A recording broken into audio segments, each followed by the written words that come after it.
Just a quick update on my Lifan KPV150. I've had this thing for about a year, and I'm doing this update with the odometer. I don't know if you'll be able to see it. It's 5,042 miles. I'd call it a 5,000 mile update, except you'll see why here in a few minutes.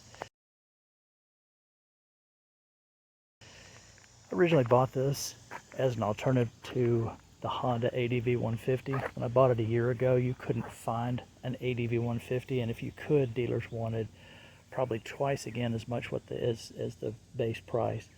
Most of the people I know bought them for somewhere in the neighborhood of $552, $5,300.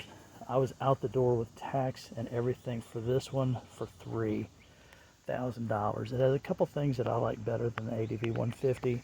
First and foremost, 3-gallon gas tank, where everything else in this class, 150 class, has a 2-gallon tank.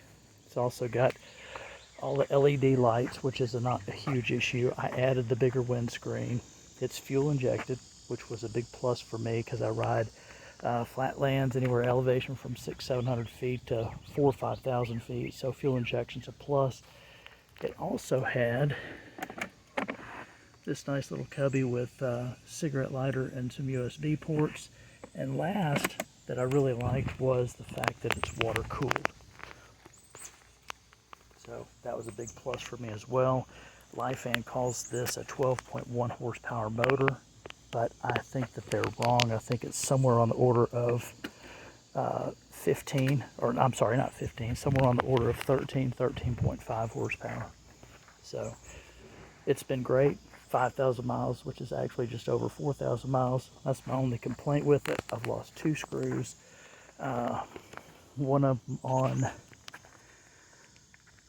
the exhaust shroud and one of them right here on the air box.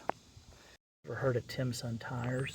But with nearly 5,000 miles, they've still got a decent amount of tread. They hold up well in the chip seal and the roads in the mountains. They're pretty good in rain, and they're not too bad in real minor. Also added this seat cushion here too. But without it, the actual seat has got a pretty good hump, which is a little uncomfortable if you're anything north of about 5'8".